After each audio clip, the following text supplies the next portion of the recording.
Discussion open की जाए। बिस्मिल्लाहिर्रहमानिर्रहीम। बहुत शुक्रिया जनाब स्पीकर।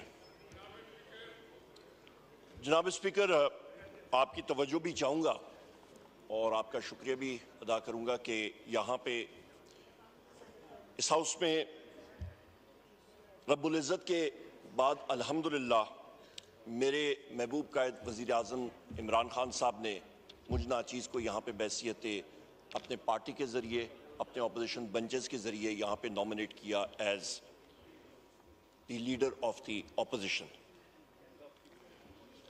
जनाब स्पीकर, यहाँ पे हमारे जो MWM के साथी हैं, सुन्नी इत्तेहाद के हैं और अलामा साहब हो गए या फिर साहिबजादा हामिद साहब हो गए, इन सारों का मैं शुक्रिया अदा करता हूँ। मैं अपने पार्टी के चेयरमैन का, बैरिस्टर गौहर साहब का, अपने जितने मेरे यहाँ पे इन बेंचेस पे साथी मौजूद हैं, जनाब जगज़ई साहब का, सारों का मैं मशकूर हूँ। और अपनी हरीपुर की आवाम का, N18 जिन्होंने यहाँ पे मुझे तकरीबन 1,93,000 वोट पोल करा के और तकरीबन 82-83 हज़ार की लीड दिलवा के यहाँ पे कौमी असम्बली में पहुँचाया। जनाब स्पीकर, हम लोग यहाँ पे जो पाकिस्तान तहरीक इंसाफ या सुन्नी इत्तेहाद काउंसिल के मेंबर्स हैं, हमें वोट वज़ीर आज़म इमरान खान साहब का पड़ा है और ये क्रिस्टल क्लियर होना चाहिए। और वज़ीर आज़म इमरान खान साहब के बयानिया का वोट पड़ा है, हकीकी आज़ादी का वोट पड़ा है, आइन और कानून की बालादस्ती के लिए वोट पड़ा है। और ये वो नैरेटिव है जो आज पूरे पाकिस्तान में बच्चे बच्चे के जहन में, ख़वातीन और मर्दों के दिल की आवाज़ है और इंशाअल्लाह ताला इसको हम लोग अपने मंतकी अंजाम तक ज़रूर पहुंचाएंगे। जनाब स्पीकर, यहाँ पे इस हाउस की बदौलत यहाँ पे प्रेसिडेंशियल जो एड्रेस हुआ था उसके ऊपर आज डिबेट का सिलसिला बैसियत leader of the opposition kick off मैं कर रहा हूँ। ये किताबचा हमें डिस्ट्रीब्यूट हुआ था जिस दिन आसिफ अली जरदारी साहब ने यहाँ पे तकरीर की। इसका मैंने पूरा मुताला किया और उसके बाद जनाब स्पीकर मैंने जनाब आसिफ जरदारी की जो साबका स्पीचेस हैं उनका भी मुताला किया।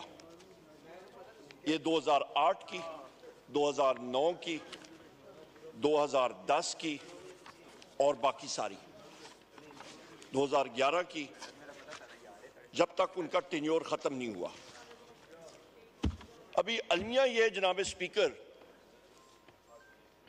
कि ये स्पीचेस जो पहले थी 2008 से और जो 2012-13 तक और जो अभी स्पीच लिखी गई और पढ़ी गई यहाँ पे, आसिफ जरदारी यहाँ पे आके इन्होंने ये स्पीच यहाँ पे पढ़ी, इनमें कोई ज्यादा फर्क नहीं था, ज्यादा कट एंड पेस्ट जॉब था। यहां पे जो कट एंड पेस्ट जॉब हुआ था, लिहाजा इनको जरा खामोशी, इनको जनाब स्पीकर मैं गुजारिश करूंगा यहां पे जरा ये गवर्नमेंट बेंचेस पे आवाज जरा टोन डाउन कर लें या गैलरीज में तो बेहतर होगा, अच्छी बात होगी। ऑर्डर इन द हाउस से करा दें। ये राना तनवीर साहब काइंडली वो वहाँ से एको होती है आवाज़ जहाँ पे आप तशरीफ रखते हैं, ज़रा सा इधर होके बैठ जाइए जी। थैंक यू, बहुत शुक्रिया जनाब। नहीं, सब इसी तरह सुनेंगे, डोंट वरी, इंशाल्लाह जब गवर्नमेंट भी बहुत शुक्रिया जनाब speaker for imposing discipline in the house. जनाब स्पीकर, जिस तरह मैं कह रहा था कि ये कट एंड पेस्ट जॉब था और बजाय इसके कि एक प्रेसिडेंट के मनसब पे जो शख्स आता है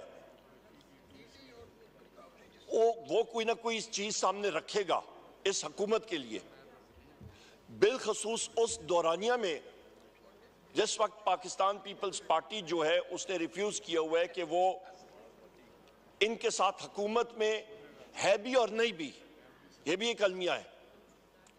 सो लिहाजा बजाय कोई मुस्बत प्रोग्राम देने के इस स्पीच में तो कोई इस तरह की खास चीज नहीं थी जिसके ऊपर हम लोग जवाब दे सके। जहां तक उन्होंने कहा कि डेमोक्रेटिक इंस्टीट्यूशंस के बारे में, सो यही वो अलमिया है जनाब स्पीकर जहां से मैं आगाज करूंगा कि पाकिस्तान में इस वक्त जिस चीज का फौकदान है वो है सही जमहूरियत। यहां पे जनाब स्पीकर मैं ये जरूर कहूंगा कि director general inter services public relations ने जो प्रेस कॉन्फ्रेंस की उसको मैं यहां से, मैंने प्रेस में भी बात की, सेमिनार में भी बात की, उसको हम इन टोटो रिजेक्ट करते हैं।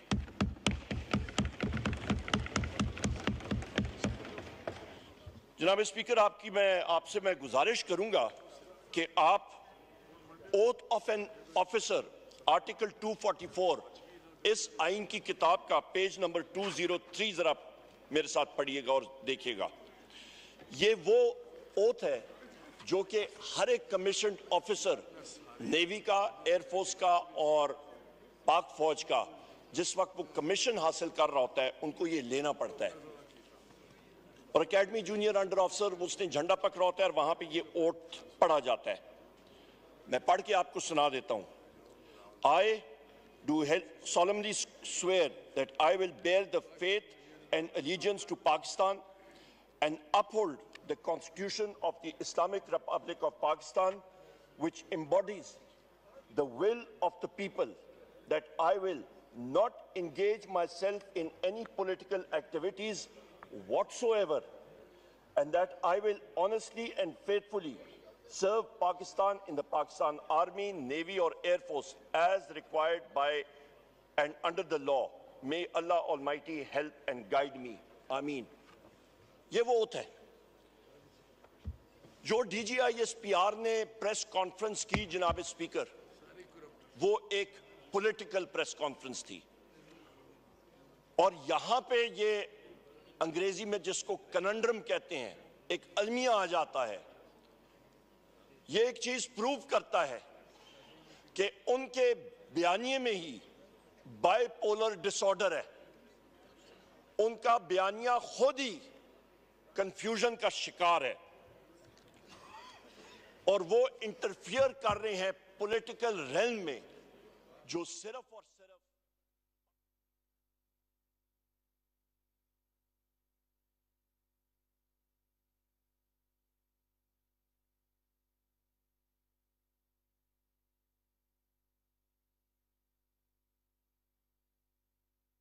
आर्टिकल 7 की तरफ आइएगा। Definition of a state, page 7,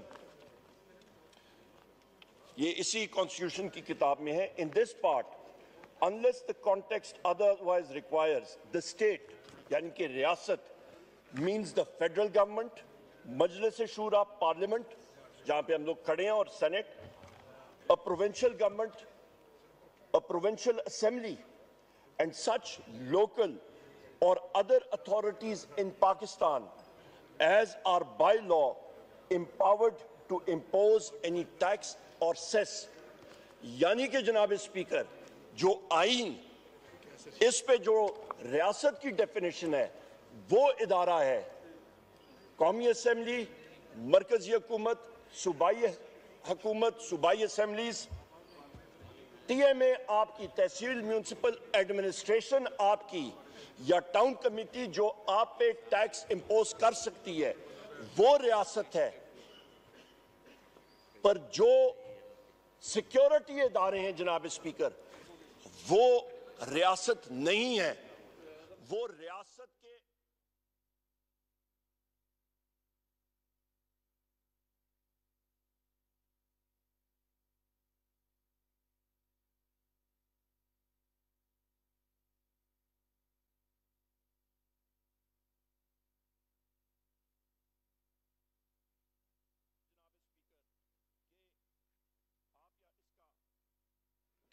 करें कि हाकमियत जो है वो रब्बुल इज्जत की है और उसके बाद पाकिस्तान की अवाम की। लिहाजा जनाब स्पीकर,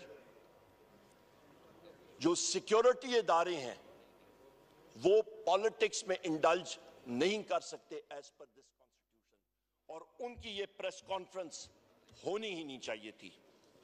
इसके साथ साथ जनाब स्पीकर, आपकी अटेंशन मैं पेज 7 पे फिर मबजूल कराना चाहता हूं कि वहीं पे आ जाएं कि आप पढ़ लें कि आर्टिकल 5 क्या कहता है।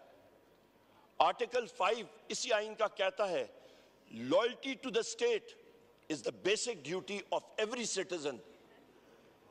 लिहाजा स्टेट जिसकी डेफिनेशन मैंने आपके सामने रख दी, जिस पे सिक्योरिटी के इदारे नहीं है, वो पार्लियामेंट है, वो इलेक्टेड गवर्नमेंट्स हैं, वो तहसील म्यूनिसिपल एडमिनिस्ट्रेशन हो सकती है, उनकी तरफ लॉयल्टी जो है वो हर एक शख्स, चाहे वो मुसल्ला अफवाज का मेंबर हो या वो सिविलियन हो, वो लाजिम है। और मुसल्ला अफवाज में तो ये बाकायदा ओथ ली जाती है।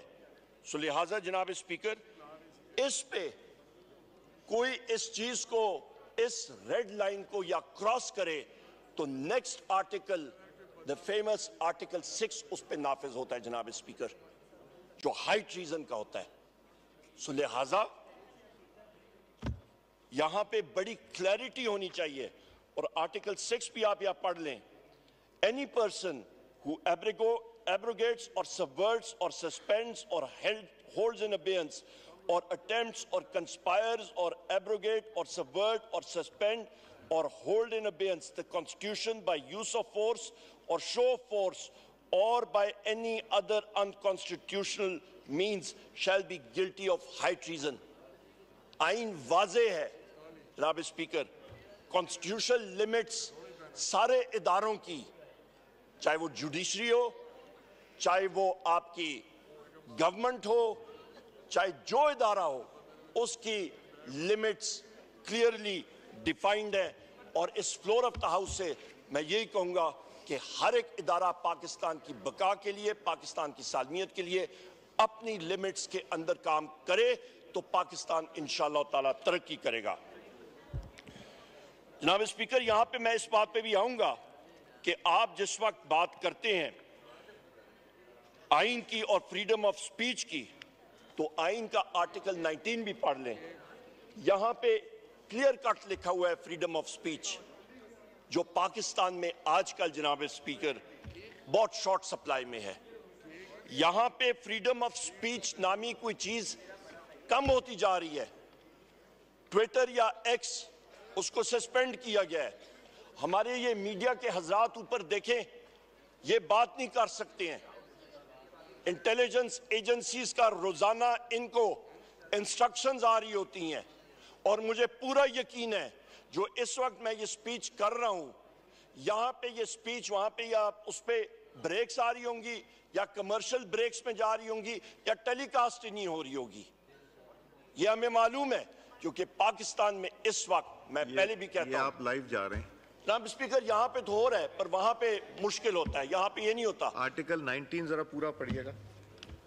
यहाँ पे जनाब स्पीकर, यहाँ पे ये चीजें जो है ये बिल्कुल ये कट के आती है। हमने देखा हुआ है, जिस वक्त पहले भी डेप्यूटी स्पीकर साहब प्रिजाइड कर रहे थे जी, जिस वक्त आप उस वक्त प्रिजाइड नहीं कर रहे थे, वहां पे भी हमने यही चीज उठाई थी।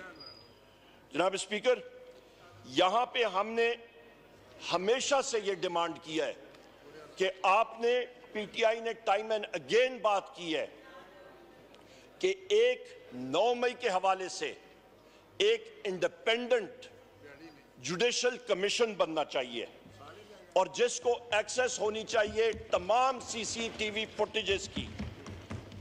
और ये जो है ट्रूथ मस्ट प्रिवेल जनाब स्पीकर, सच्चाई को सामने आना चाहिए। हम लोग आइन और कानून की बात कर रहे हैं, बिल्कुल ट्रूथ सामने आना चाहिए। मैं 19 पढ़ रहा हूं जी। यहां पे जनाब स्पीकर DGISPR ने बात की कि प्रायर ईयर 19 पढ़ दूं पूरा जी? जी मेरे पास है जनाब स्पीकर, आप पढ़ दीजिए। मैं पढ़ के आपको सुना देता हूं जी। Freedom of speech.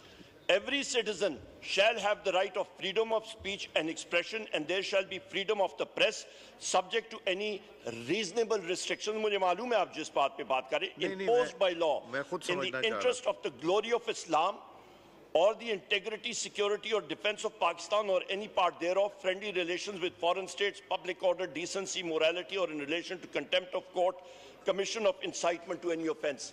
इस पे से कोई ऐसी चीज नहीं है जनाब स्पीकर जो इस स्पीच में हो या पाकिस्तान तहरीक इंसाफ ने की हो। नंबर एक।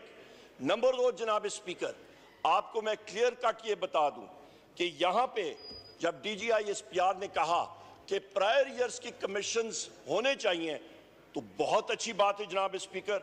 हम लोग ये इस हाउस के जरिए ये डिमांड करते हैं कि fail for Hamoodur Rahman commission report भी पब्लिक होनी चाहिए, उसके साथ ओजड़ी कैंप इंक्वायरी रिपोर्ट भी सामने आनी चाहिए, उसके साथ जनाब स्पीकर एबटाबाद कमीशन रिपोर्ट भी सामने आनी चाहिए, उसके साथ साथ आर्मी पब्लिक स्कूल इंक्वायरी और कमीशन रिपोर्ट भी सामने आनी चाहिए, और मुल्क और कौम के सामने ये तारीखी जो रिपोर्ट्स और कमीशन है ये जरूर सामने आनी चाहिए। जनाब स्पीकर, यहां पे ये भी मैं कहता चलूं कि रूल ऑफ लॉ के जिस वक्त हम लोग बात करते हैं तो इस्लामाबाद हाई कोर्ट के 6 फाजल जज हजरात ने एक लेटर लिखा चीफ जस्टिस ऑफ पाकिस्तान काजी फायज ईसा साहब को और सुप्रीम जुडिशल काउंसिल को, और उन्होंने अपने खत में जिस चीज को हाईलाइट किया, जिस पे रोशनी डाली, वो थी कि उनके काम पे और उनसे नीचे उनकी जो सबसर्विएंट या लोअर जुडिशरी है उनके काम पे इंटेलिजेंस एजेंसीज का, और उन्होंने नेम किया, उन्होंने जो नाम लिया ये ना आपने ना मैंने या इस हाउस के किसी मेंबर ने नहीं किया, ये उन जज हजरात ने बाय नेम किया, क्योंकि वो अंडर प्रेशर आए थे और उन्होंने कहा था कि उनके काम पे इंटर सर्विसेज इंटेलिजेंस यानी कि ISI मुदाखलत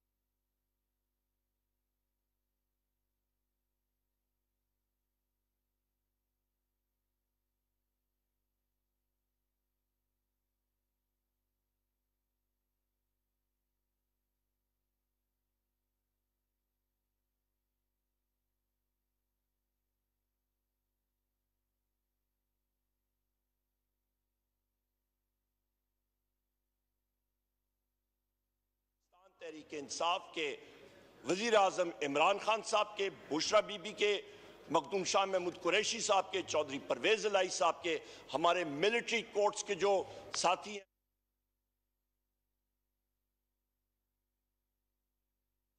हमारे मर्द हजरात पाबंद सलासल हैं, उनके केसेस में जनाब स्पीकर ये सारी की सारी मुदाखलत हो रही थी और ये उन्होंने ऑन रिकॉर्ड लाया। इसके साथ साथ जनाब स्पीकर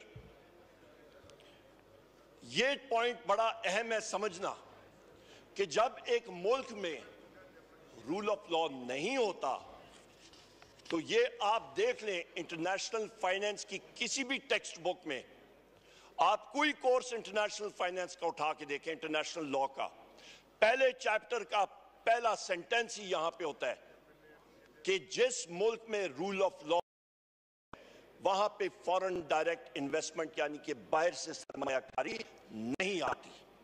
वहां पे इसलिए नहीं आती जनाब स्पीकर कि उनका सरमाया या कैपिटल इनसिक्योर होता है, और वो आज अलमिया पाकिस्तान में हम लोग फेस कर रहे हैं।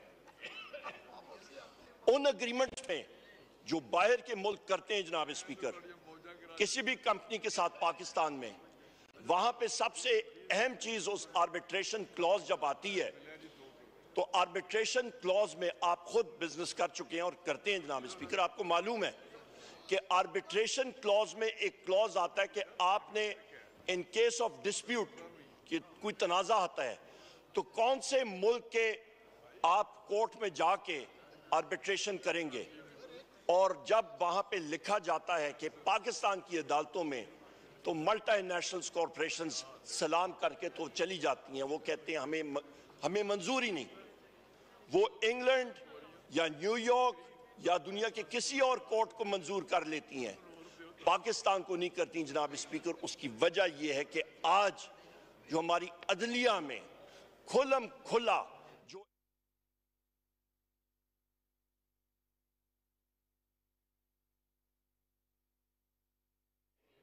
कि इस मुदाखलत में कल को जब मुदाखलत होगी उनका सरमाया जो है वो गैर महफूज हो जाएगा। जनाब स्पीकर, यहां पे मैं ये भी कहता चलूं एक बहुत अहम बात कि आज एक नोटिफिकेशन भी निकला है यहीं से कि विमेन की रिजर्व सीट्स की जो खवातीन थी और जो माइनॉरिटीज के मेंबरान थे वो डी नोटिफाई हुए हैं और ये पूरे पाकिस्तान में मुख्तलिफ असेंबलीज में हुआ है। यहाँ पे मैं कहता चलूँ जनाब स्पीकर, मेरे दाईं तरफ यहाँ पे हमारे पार्टी के चेयरमैन बैरिस्टर गौर साहब मौजूद हैं और मैं खुद, हम लोग इस फ्लोर ऑफ द हाउस से और हमारे सारे मेंबरान हम लोग एजिटेट करते रहे डे वन से। जिस दिन से हमने यहाँ पे ओथ उठाया, ओथ टेकिंग के वक्त भी हमने बात की कि हाउस इनकम्प्लीट है, जो आप बुलडोजर इस्तेमाल करके, हुकूमत बुलडोजर इस्तेमाल करके, इलेक्शन कमीशन ने गैर आईनी तौर पे उन खवातीन और माइनॉरिटीज के मेंबरान को नोटिफाई करके यहाँ पे बैसियत घुसबैठिया या फिर स्ट्रेंजर ऑफ द हाउस लाए, उसके जरिए न वजीर आजम का इलेक्शन वैलिड है, with all due respect speaker साहब आपका हम लोग एहतराम करते हैं, न स्पीकर का इलेक्शन जो है वो वैलिड है और ना ही डेप्यूटी स्पीकर का इलेक्शन वैलिड है और ना ही प्रेसिडेंट ऑफ पाकिस्तान का इलेक्शन वैलिड है। ये सारे के सारे इलेक्शंस इनवैलिड है। जनाब स्पीकर, हम लोग जी अपने टाइम पे सारी बातें कर लें जिन्होंने मर्जी है, पर यहां पे जनाब स्पीकर, यहां पे ये चीज क्लैरिटी होनी चाहिए। फिर जनाब स्पीकर यहां पे बात आई कि 9 मई के हवाले से मटीरियल डैमेजेस के बारे में बात हुई, चलें उसके ऊपर भी बात करते हैं। तो जिस वक्त बेनजीर भुट्टो साहिबा का इंतकाल हुआ और जो बॉम्ब ब्लास्ट हुआ और शूटिंग अटेम्प्ट हुई, मेरी बात तो सुन ले भाई, मेरी बात या कंप्लीट करें तो आप सुन लेंगे बात जी भाई, मेरी बात आप सुन ले तो आप पटेल साहब नो क्रॉस टॉक, आप जब मेरी बात कंप्लीट होगी, जिस बॉम्ब ब्लास्ट की वजह से उनको शहीद किया गया था जनाब स्पीकर, उसका उस वक्त जनाब स्पीकर मैं आपको ये बात क्लियर कर दूं कि जो पूरे मुल्क में वायलेंस हुई थी उसकी आप या रकम आप या सामने लाएं जनाब स्पीकर, तो उसमें तकरीबन 27 दिसंबर ये आपका 2007 को ये तकरीबन कॉस्ट बनती है जनाब स्पीकर $2 अरब, $2 बिलियन, और उस वक्त के एक्सचेंज रेट के हवाले से ये कॉस्ट तकरीबन बन जाती है 165 से 170 अरब रुपया। उसमें जनाब स्पीकर तकरीबन 63 railway station, 63 149 bogies, 29 locomotives, engines, train के इंजन्स, ये 2 दिन के अंदर अंदर ये तबाह बर्बाद हुए। और जनाब स्पीकर कराची की या मैं बात करूं सिर्फ कराची की, तो जनाब स्पीकर कराची में $1 अरब का उन 4-5 दिनों में नुकसान हुआ था कराची के शहर में, और उस वक्त का एक्सचेंज रेट आप लगाएं तो ये तकरीबन 80 से 90 अरब रुपए सिर्फ कराची की हम लोग बात कर रहे हैं। और ये टोटल जो कॉस्ट आती है ये आपके जीडीपी का 8% हिस्सा बनती है। जनाब स्पीकर, मैं इस हाउस से और आपसे पूछना चाहता हूं, कितने लोग अरेस्ट हुए, कितनी इंक्वायरीज बनी, कितने लोगों को जेल में डाला गया, कितने लोगों को सजाएं हुई, कौन सी जुडिशियल इंक्वायरी बनी, कोई चीज हुई? $2 अरब, 160-170 अरब रुपए का नुकसान हुआ, पर कोई उसके ऊपर एक्शन नहीं हुआ। और फिर इल्जाम हम पे लगता है।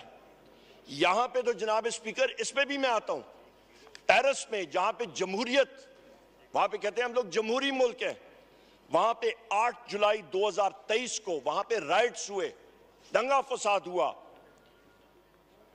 फ्रेंच बिजनेसेस का ये फिगर मैं आपको दे रहा हूं, 1.1 अरब डॉलर जो है फ्रांस में ये नुकसान हुआ। जनाब स्पीकर, ये फैक्ट्स मैं आपके सामने रख रहा हूं। यहां पे तो जनाब स्पीकर मैं यहां पे क्लियर कट कर दूं कि 9 मई एक बहाना था, वजीर आजम इमरान खान निशाना था।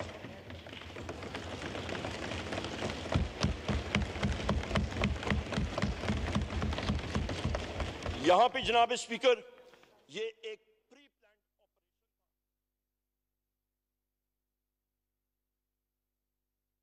के खिलाफ तशद्दुद किया गया, जिसके खिलाफ ये सारा ऑपरेशन किया गया। विक्टिम्स हम लोग हैं। यहां पे तो ब्लेम द विक्टिम की बात आ जाती है।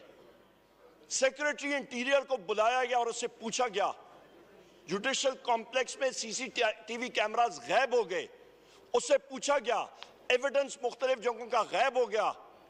सेक्रेटरी इंटीरियर कहता है मुझे तो पता ही नहीं। जनाब स्पीकर, ये एविडेंसेस कौन उठा के लेके जा रहा है? सेपरेशन ऑफ एविडेंस, जो आपका सबूत गायब करना, ये तो कानून की खिलाफ वर्जी है और जुर्म है, और ये पीपीसी के तहत ऑब्स्ट्रक्शन ऑफ जस्टिस है, और इसके खिलाफ उन अशखास के ऊपर ट्रायल होता है और वो जेल में जाते हैं। यहां पे मैं ये भी कहता चलूं जनाब स्पीकर, ब्लैक डेज के बारे में बात आती है। अभी आप तारीख का जरा मुताला कर लें।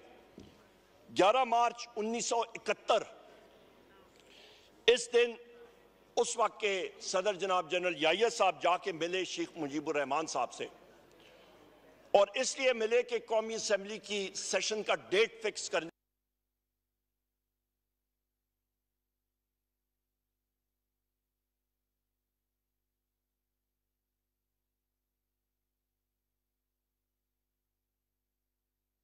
The rest is history. उसका फिर उस सानिया का फिर जो एंड रिजल्ट है वो 16 दिसंबर 1971 का है, जिस वक्त मुल्क 2 लाख हुआ, ईस्ट पाकिस्तान हमसे अलहदा हुआ। जो आपका जनाब स्पीकर जो ब्लैक डे है, तो ब्लैक डेज मुल्क की तारीख में ये ब्लैक डेज हैं। यहां पे जनाब स्पीकर, मैं यहां पे यह भी वाजे कर दूं कि वो फैसला जनरल याहिया साहब के वाहिद उसका था, इसमें पाकिस्तान आर्मी इन्वॉल्व नहीं थी, फर्दे वाहिद का डिसीजन था। और इसी तरह लंदन प्लान में पाकिस्तान आर्मी मुलवस नहीं थी, एक फर्दे वाहिद का डिसीजन था जनाब स्पीकर। बारहा बार मेरे वजीर आजम इमरान खान साहब ने एक बात कही है, और हम सब ये बात डिमांड करते हैं कि कमिश्नर रावलपिंडी जनाब लियाकत चट्टा जो हैं वो सीन से किधर गायब हो गए? उन्होंने तो सनसनीखेज इंकशाफात किए 8 फरवरी 2024 के इलेक्शन के हवाले से। उन्होंने क्लियर कट बताया कौम को कि किस तरह रात को दिन में और दिन को रात में तब्दील किया गया। आपका फॉर्म 47 के जरिए 70 और 80 हजार की लीड्स के लोगों को 24 घंटे के अंदर अंदर तब्दील किया गया, स्टफिंग्स की गई, टेक्निकली उनको उड़ाया गया। जनाब स्पीकर, अंग्रेजी में कहते हैं this is indeed a shameful act. इसकी तारीख में इस तरह की मिसाल नहीं मिलती। और उसके बाद उन्हीं कमिश्नर रावलपिंडी लियाकत चट्टा को गायब किया जाता है।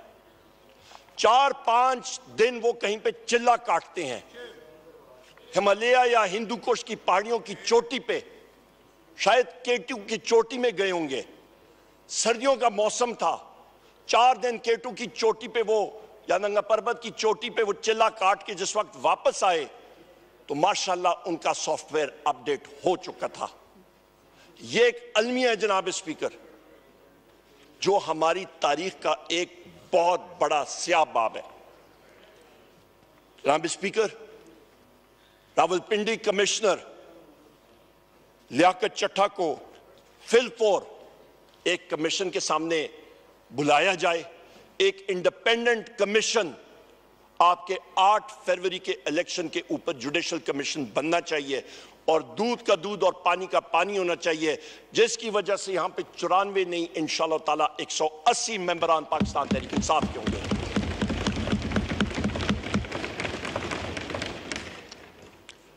जनाब स्पीकर, मेरे कायद जनाब इमरान खान साहब ने इंस्ट्रक्शंस दिए हैं पार्टी को। हम लोग 3 रिट्स करेंगे कोर्ट्स में कि नंबर 1, जो सीसीटीवी फुटेज है, चाहे वो कोर्ट कमांडर हाउस हो, चाहे वो किसी भी इंस्टॉलेशन पे हो, वो सीसीटीवी फुटेज सामने आनी चाहिए 9 मई 2023 की, नंबर 1। और जनाब स्पीकर, इसके साथ साथ मैं ये भी कहता चलूं कि सीसीटीवी फुटेज आपकी 18 मार्च 2023 को जुडिशल कॉम्प्लेक्स की भी सीसीटीवी फुटेज आज गायब है, उस दिन की गायब है, और वो भी पूरा आंखों देखा हाल मैं आपके सामने पेश करूंगा। यहां भी जनाब स्पीकर 9 मई को शहादतें या किसी की हुई, वो हमारे नौजवानों पे गोलियां बरसी और वो शहीद हुए, और उनके नाम एक बार फिर मैंने पहले भी इस हाउस के सामने पेश किए, मैं फिर पढ़ के सुनाता हूं। यहां पे मिर्जा नादिर शहजाद, बिलावल शनवारी, सैफुल्ला, मोहम्मद राशिद, अब्दुल्ला वजीर, जाहिदुल्ला, रिजवान अहमद, जावेद अकाखेल, सिकंदर, अबरार अहमद, उमर अजीज, अब्दुल कदीर, इब्राहिम, जावेद गुल, जाकिर, ये वो 15 नौजवान हैं जनाब स्पीकर जो इस दुनिया में नहीं रहे। ये वो 15 नौजवान हैं जिनका घर जो है वो उजड़ गया है। मेरे यहाँ पे फाजिल दोस्त जुनेद अकबर खान साहब बैठे हुए हैं, इनकी हलकों में मलकंड के एरियाज में वहां पे पैराप्लीजिक लोग मौजूद हैं जिनकी रीढ़ की हड्डी में गोली लगी जनाब स्पीकर, आज वो चल फिर नहीं सकते। मेरी खुद उनसे बात हुई थी। ये वो औलनाक वाक़े हैं जिनका हम लोग जिक्र कर रहे हैं। तो लिहाजा जनाब स्पीकर, हम लोग फिर बात करते हैं कि ब्लेम द विक्टिम, जिस पे तशद्दुद किया गया उसी को आप कसूरवार ठहरा रहे हैं। ये कौन सी दुनिया का हिसाब है? ये कौन सा इंसाफ है? जनाब स्पीकर, मैं यहां पे इस हाउस की तवज्जो एक बड़े अहम फैक्ट पे भी लाना चाहता हूं कि केयर टेकर वजीर आजम जनाब काकड़ साहब, उन्होंने फॉर्म 47 के बारे में और 8 फरवरी के इलेक्शन के बारे में, इसी हाउस के मेंबर हैं अनीफ अब्बासी साहब, उनके साथ उनकी कोई मुकालमा चल रहा था। वहां पे उन्होंने कहा वीट स्कैंडल के हवाले से, वहां पे भी गंदम का जो स्कैंडल बना हुआ है, स्कैम बना हुआ है, उसके ऊपर भी रोशनी डालूंगा। तो उस मुकालमे में उन्होंने कहा केयर टेकर वजीर आजम, जिनके सामने सारी चीजें मौजूद थी, जो बरसर इख्तिदार थे 8 फरवरी को, उन्होंने कहा मुझे मजबूर ना करें या मेरा नाम आप मुलव्वस करेंगे, यानी कि उनका अपना नाम मुस्लिम लीग नून वाले वीट स्कैंडल या स्कैम में, उन्होंने कहा फिर मैं मुस्लिम लीग नून का फॉर्म 47 का कट्टा चट्टा जो है वो छोड़ सामने ले आऊंगा पूरी दुनिया के। सो ये वो हकायक है जब खुद एक केयर टेकर प्राइम मिनिस्टर की जबान से ये चीज आती है, और ये कोई छुपी ढकी चीज नहीं है, ये सामने है। इसके साथ साथ जनाब स्पीकर, ये जितने वाकयात हैं, मैं फिर रिपीट करता हूं, चाहे वो वोट ऑफ नो कॉन्फिडेंस हो, चाहे वो ये अटैक्स हो वजीर आजम इमरान खान साहब पे, कातिलाना अटैक्स हो, ये सब के सब लंदन प्लान का हिस्सा थे जनाब स्पीकर।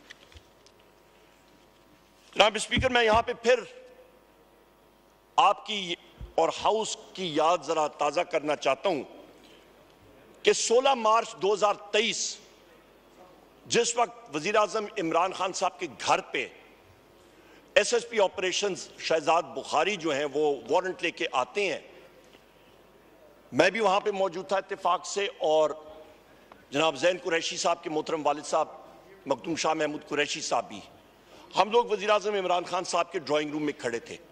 हमें मालूम हुआ कि जनाब पुलिस वहां पे आई है। वजीर आजम इमरान खान साहब ने कहा मैं जाके अपना बैग उठा के लाता हूं कि ये मुझे अरेस्ट करने जा रहे हैं और मैं जा रहा हूं। क्लैरिटी ऑफ थॉट, आए बाएं से इन्होंने कहा मैं बैग उठाता हूं आता हूं। इस इतने में मखदूम साहब और मैं, हम लोग बाहर गए, प्रेस कॉन्फ्रेंस की और वहां पे हम लोग आगे गए एसएसपी ऑपरेशंस शहजाद बुखारी से बात करने के लिए। वो शख्स के बात नहीं कर रहा था, उन्होंने कहा जी मैं यहां से आगे नहीं आऊंगा, आप इमरान खान साहब को बाहर भेजें। कहा बिल्कुल ठीक है। जनाब स्पीकर, हम लोग अंदर गए,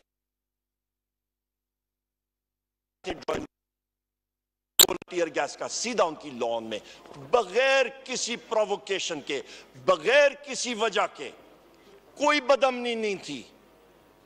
वजह यह थी जनाब स्पीकर कि वो प्लान था वजीर आजम इमरान खान साहब को अबडक्ट करने का, उनको यरगमाल बनाना या उनको वहां से किडनैप करने का।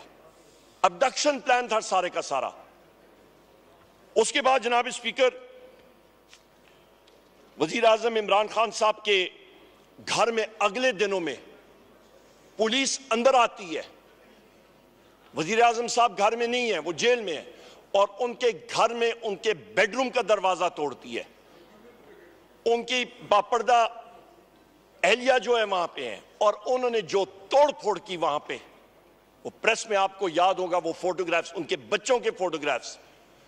जो चीज इंसान को जो यादें होती हैं जनाब स्पीकर, फोटोग्राफ्स वो चीज होती है। ये मटीरियलिस्टिक चीजें कोई मानी नहीं रखती। वो यादें जो होती हैं औलाद की, फैमिली की, वो सबसे अहम होती हैं। सारा कुछ तोड़ फोड़ हो गया, चोरी कर ली पुलिस ने। पंजाब पुलिस तो इस वक्त जनाब स्पीकर, जो इस वक्त का आईजी है, जिसको मैं टाउट कहता हूं मुस्लिम लीग नून की गवर्नमेंट का, उसका एक ही काम है, सबसे इनडिसिप्लिन्ड फोर्स आज डॉक्टर उस्मान के नीचे एक पंजाब पुलिस की इनडिसिप्लिन्ड फोर्स आज ऑपरेट कर रही है, जो एक दहशतगर्द फोर्स बन चुकी है, अनट्रेन्ड और दहशतगर्द फोर्स जनाब स्पीकर। मैं ये आईजी पंजाब के नाम के साथ जो आपने लफ्ज इस्तेमाल किया वो एक्सपंज कर रहा हूँ। वो टाउट नहीं है जनाब स्पीकर, वो फिर क्या है? नहीं, ये मुनासिब नहीं है। चले, जो आदमी अपने आप को डिफेंड नहीं कर सकता हाउस में आके, वो ऐसे चले जनाब जी। टाउट नहीं है। कोई और लफ्ज फिर अली मोहम्मद खान आप सोच लें कोई और अच्छा सा। गुलू भट्ट, ठीक है जनाब स्पीकर। जनाब स्पीकर, यहां पे मैं फिर जुडिशल कॉम्प्लेक्स के हवाले से बात करता हूं। जनाब स्पीकर, मुश्ताक साहब हंस रहे, वो कहते हैं जी अभी इसको एक्सपंज कराया, कोई और आ जाएगा लफ्ज।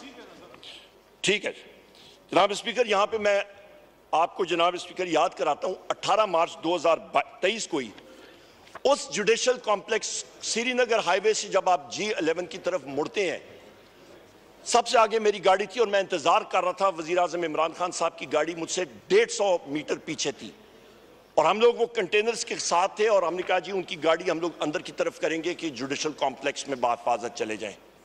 बगैर किसी वजह के इस्लामाबाद के पुलिस के लोगों ने ऊपर से पहले पथराव शुरू किया, जिस तरह के टोटली अनडिसिप्लिन्ड एक फोर्स होती है। पथराव, कोई वजह नहीं थी, उनकी गाड़ी 150 मीटर पीछे थी, और उसके बाद जनाब स्पीकर स्ट्रेट फायरिंग करके टीयर गैस शेलिंग। जब वहां पे वजीर आजम इमरान खान साहब की गाड़ी उस टर्निंग पे भी, उस मोड़ पे भी आई, तो वहां पे टीयर गैस शेलिंग के बादल थे। उनको बड़ी मुश्किल से हम लोग आके लेके जा रहे थे। हमारा मकसद था कि वो जाके जज साहब के सामने पेश हो जाएं, उनकी हाजिरी लगे। मकसद कुछ और था। वहां पे असैसिनेशन अटेम्प्ट, वजीर आजम इमरान खान की जान को खतरा था, उनको खुदा न खास्ता कत्ल करने का मंसूबा बना हुआ था, और वो ऑपरेशनलाइज होने वाला था। हमें घंटा लगा वो तकरीबन 500 मीटर कवर करने में, घंटा। बड़ी मुश्किल से आगे गए। उस जीप के बोनेट पे मैं खड़ा था, मेरे लेफ्ट साइड पे मुराद सईद और उनके साथ जुल्फी बुखारी, और हम लोग उनको कह रहे हैं कि गेट खोलें। गाड़ी का मुंह जो है, अगले 2 टायर वो रैंप के ऊपर आए, तो बैरिस्टर गौर साहब ये मौजूद है, ये सीधा वहां से आए, और इनके साथ साथ शिबली फराज साहब जो लीडर ऑफ द सेनेट हैं, of the opposition in the senate, ये 2 अशखास आए और इन्होंने बोनेट पे हाथ मारा। उन्होंने कहा जी निकलें, ये असैसिनेशन अटेम्प्ट का ट्रैप है, निकलें इधर से। और जो उसके बाद जनाब स्पीकर वहां पे 4थी मंजिल से जो पथराव और टीयर गैस शेलिंग का समा था, आप सोच नहीं सकते हैं। जो लाठीचार्ज वहां पे शुरू हो गई बगैर किसी वजह के, वो गेट बंद करना चाह रहे थे, ट्रैप करना चाह रहे थे। बड़ी मुश्किल से हम लोग उधर से निकले और फिर जब आगे गए तो बैरिस्टर गौर साहब इस चीज, ये शिबली फराज साहब ने वो पेपर जहां पे जज ने कहा जी ये जाके उनकी हाजिरी आप साइन करा लें, वो पतला सा पेपर होता है कोर्ट का, वो लेके गए। और आपको जगजई साहब आप हैरान हो जाएंगे, जब वो पुलिस ऑफिसर, उनका नाम मैं भूल रहा हूं, वो जब गए बैरिस्टर गौर साहब ने साइन कराया, उन्होंने साइन कराया, तो जिस वक्त जज साहब की फाइल में उस पेपर ने जाना था, उस पुलिस ऑफिसर को डोज मिली खलाई मखलूक की तरफ से, समझ लें एजेंसीज की तरफ से, समझ लें पाकिस्तान में 5 एजेंसीज ऑपरेट कर रही हैं,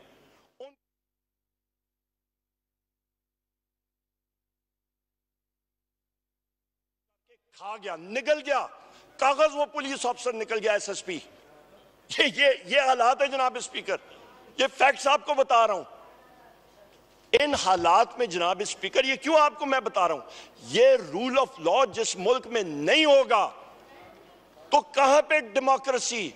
इसमें यहां पे सदर जरदारी साहब कहते हैं जी रूल ऑफ लॉ, डेमोक्रेसी, कौन सी रूल ऑफ लॉ, कौन सी जमहूरियत जहां पे पुलिस ऑफिसर खुद एविडेंस डिस्ट्रॉय कर रहे हैं और निगल रहे हैं और खा रहे हैं और सीसीटीवी कैमरा फुटेजेस उड़ रहे हैं और एक साबिक वजीर आजम के घर में जाके वहां पे वो चोरी कर रहे हैं।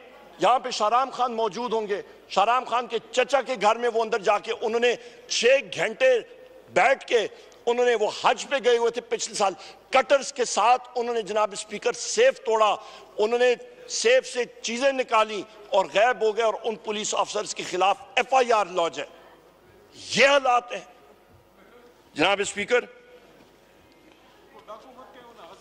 उनको मैं क्या, उनको फिर मैं डाकू नहीं कहूंगा, उनको मैं क्या, उनको मैं कहूंगा गुलूबाट 2 जनाब स्पीकर। ये इसके बाद जनाब स्पीकर मैं आपका एक बड़ी इंटरेस्टिंग चीज के बारे में बात करना चाह रहा हूं। सेटी, SETI, ये सर एक्रोनिमिक है, search for extra terrestrial intelligence. America में, यूरोपियन यूनियन में, जापान में अरबों डॉलर जो हैं वो खर्च हुए हैं। ये आप जरा इसको चेक कर लें जनाब स्पीकर, अपने इस पे नेट पे अभी मंगवा लें। सेटी, अरबों डॉलर खर्च हो रहे हैं कि कोई खला में, कोई कायनात में कोई खलाई मखलूक है या नहीं है। यहां पे तो जनाब स्पीकर हम PTI वाले हर रोज हमारा वास्ता खलाई मखलूक से,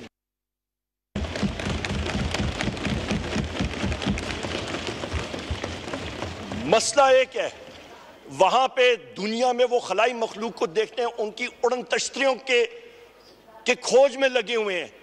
हमारी खलाई मखलूक जनाब स्पीकर विकेट डालों में आती है, ये मसला है, और रात को टेंटेड ग्लास में आती है, नंबर प्लेट कुछ होता है और बंदों को उठा के ले जाते हैं और फिर जो तशद्दुद होता है आप सोच नहीं सकते हैं जनाब स्पीकर।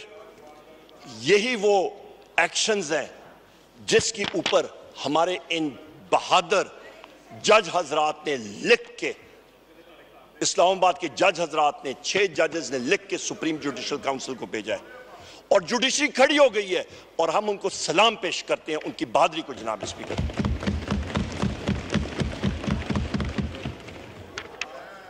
जनाब स्पीकर, यहां पे ये भी मैं कहता चलूं कि इन एक्शंस ने, इन हरकत ने पाकिस्तान की मईशत को कोई 1 साल या 2 साल या 3 साल के लिए नहीं खराब किया, ये डेकेड्स तक इसका इंपैक्ट पड़ेगा, ना तलाफी नुकसान। यहां भी जनाब स्पीकर मैं फिर बात करूंगा कि जहां पे मौलाना फजलुर रहमान साहब के मेंबर्स यहां पे मौजूद हैं, मौलाना फजलुर रहमान साहब ने भी इन लंदन प्लान्स के एक्टर्स का नाम जो है वो खुद उन्होंने इसका एतराफ किया है। यहां पे इनके ख्वाजा आसिफ ने अपने एक इंटरव्यू में कहा और बताया कि मार्च 2019 में उनकी गुफ्तगू शनीद जनरल बाजवा साहब के साथ शुरू थी। वो तो बीच में कोविड आ गया और वो चीज डिले हो गई और ताखीर में चली गई, वरना टारगेट वजीर आजम, हदफ वजीर आजम इमरान खान साहब की हुकूमत और खुद वजीर आजम इमरान खान साहब थे। और वजीर आजम इमरान खान साहब क्यों टारगेट बने हुए थे? क्योंकि वो एक खुददार शख्स है, वो एक गैरतमंद शख्स है।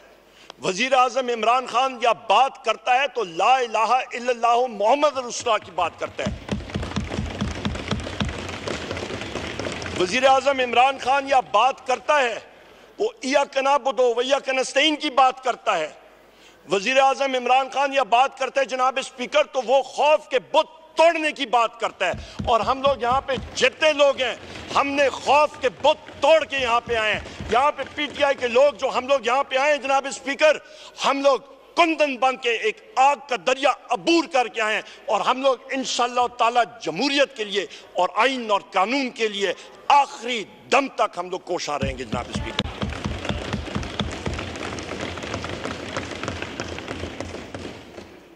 जनाब स्पीकर, ये सारे जो मैंने आपको बताई हैं चीजें, इस पे ये मैं कह दूं कि जो इस वक्त की मरकजी फेडरल हुकूमत है और सूबे में मरियम नवाज की सूबाई हुकूमत है, चाहे वो शहबाज शरीफ की हुकूमत हो या मरियम नवाज की हुकूमत हो, दोनों हुकूमतें फॉर्म 47 की दीमक ज़दा बेसाखियों पे खड़ी हैं, एक रेत के टीले पे खड़ी हैं।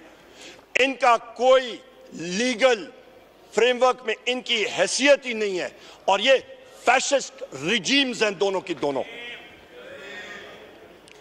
जनाब स्पीकर, जो यहां पे हमारे साथी हैं इनको इन्फोर्स डिसअपियर किया गया।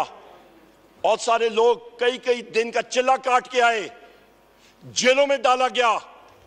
ये मेरा भाई अली मोहम्मद खान, शहरियार अफरीदी, शंदाना गुलजार साहिबा और कितने मेरे यहां पे साथी हैं, मैं फेरिस्त नाम लेना शुरू करूं।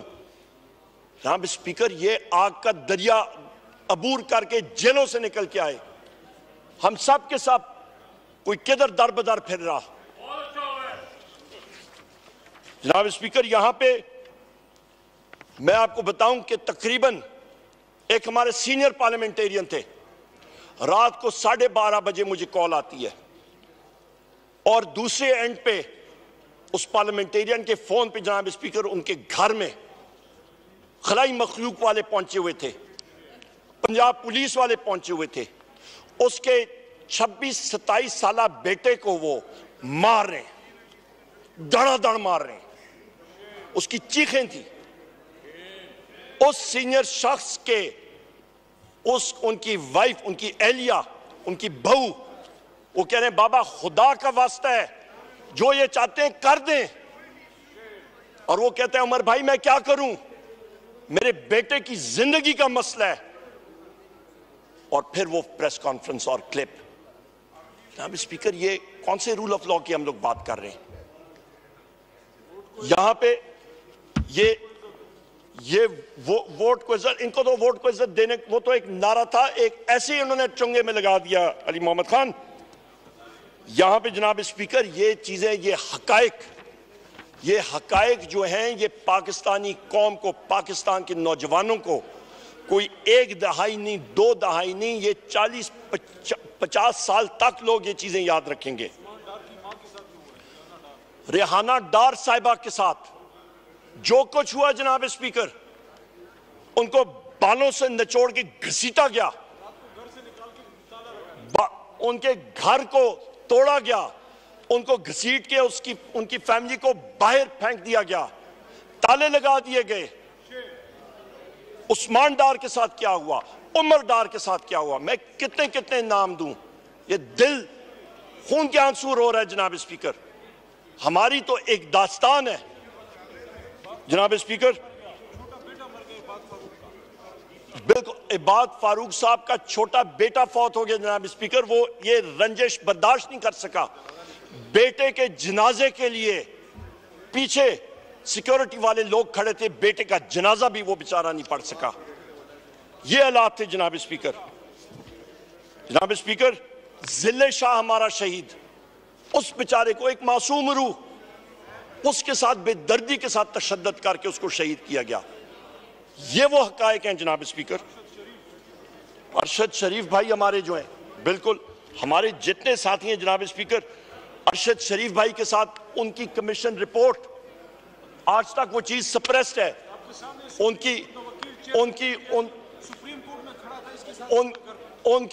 उनके अरशद शरीफ के साथ जनाब स्पीकर उनका खानदान आज भी जो है वो दर बदर फैल रहे हैं। यहां पे बैरिस्टर गौहर साहब ये केस लड़ने गए हुए थे, प्लीड कर रहे थे सुप्रीम कोर्ट में, आपने खुद वो वीडियो फुटेज देखी। काजी फैज ईसा साहब के सामने ये केस प्लीड कर रहे हैं, इनको आके किसने कान में गोशा किया कि जी आपके घर पे पुलिस का अटैक हो गया। ये वहां पे गए, इनके बहनोई को जदोकोब किया गया, तोड़ फोड़ हुई, इनके बेटे को order in the house please, kindly अपनी आवाज थोड़ी सी जनाब स्पीकर हम रखें। जनाब स्पीकर, इनके साथ जो तशद्दुद किया गया, जब इनसे पूछा गया, जब ये वापस आए कि सब कुछ ठीक है और आईजी को बुलाया गया, तो आईजी ने कहा जी मिस्टेकन आइडेंटिटी, हम लोग पता नहीं किसी अब्सकॉन्डर को ढूंढ रहे थे। ये हालात हैं जनाब स्पीकर, शेमफुल। इसके साथ साथ जनाब स्पीकर, यहां पे मैं गिले के साथ अपने मीडिया के उन साथियों का गिला करूंगा जो कि वो स्टेज्ड मीडिया इनकाउंटर्स में मुलव्वस थे। वो लोग सामने आते थे, उनके साथ इंटरव्यू किया जाता था, वो स्टेज्ड इनकाउंटर्स, वो स्क्रिप्ट सामने रखती थी, और उस चीज को भी हम लोग, मैं फ्लोर ऑफ द हाउस मैं कंडेम करता हूं, और मैंने क्लियरली, हमारा क्लियर स्टांस ये रहा है। जनाब स्पीकर, वजीर आजम इमरान खान साहब पे जो कातिलाना हमला हुआ, जो 4 गोलियां लगी, ये तो रब ने उनको बचाया। मेरा भाई इधर अहमद चट्टा साहब इधर मौजूद हैं, अंदर गए हुए मेरा ख्याल है, इनको गोली लगी, बच गए। जिस तरीके से हम लोग उनको वहां पे एक्सट्रैक्ट करके लाए थे, 3 शूटर्स थे जनाब स्पीकर। जिस शख्स ने फायरिंग की थी वो कहां पे है? वो गैब। जो वहां का एसएचओ है, वो एक यंग आदमी था, वो फौत हो गया, हार्ट अटैक हो गया। ये वो चीजें हैं जनाब स्पीकर जो कि एक मुहज़्ज़ब माशरे में इन चीजों की जगह नहीं है। जनाब स्पीकर, यहां पे मैं 9 मई के हवाले से मैं फिर एक बात करूंगा कि जिस वक्त 9 मई में इस्लामाबाद हाई कोर्ट पे वजीर आजम इमरान खान साहब आते हैं, तो उनको चलने फिरने में उनको दिक्कत आ रही थी, क्योंकि उनको लेग इंजरीज थी। उनको रिक्वेस्ट की गई कि जनाब ये बायोमेट्रिक्स कराने के लिए बजाय आप उस ऑफिस में जाएं तो डायरेक्टली आप करा लें और अंदर लेके जाएं। उन्होंने कहा नहीं हो सकता, जमीन ऊपर हो जाए, आसमान नीचे आ जाए, वजीर आजम इमरान खान साहब को हम लोग डायरेक्टली नहीं कर सकते हैं।